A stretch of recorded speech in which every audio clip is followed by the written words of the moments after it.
2016 Amarok serpentine belt tensioner replacement.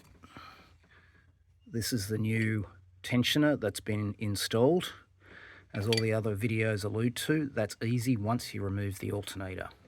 Getting the alternator out, as everybody else says, is a bitch, but I found a much simpler way of doing it. And that's what I'm wanting to show you. I'm not going to show you all the other stuff. That's not really necessary. That's already out there. Okay, so if we come back this way to the alternator, that's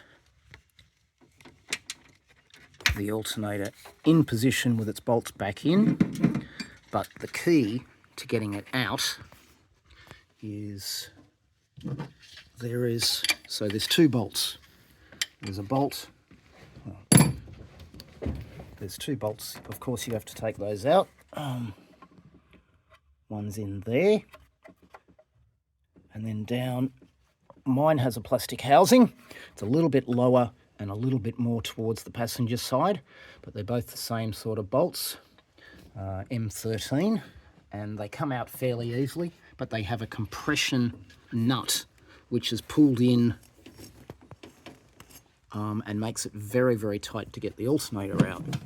So what I ended up doing was putting a ratchet strap around that tab, which is just above the front lug that the bolt goes through. I'm just putting a socket extension to it.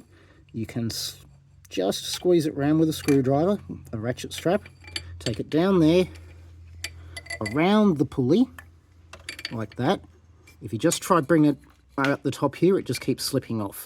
So you leave one side over there, the other side comes down, goes around the pulley, comes through there, and then from there I put a piece of timber from my antenna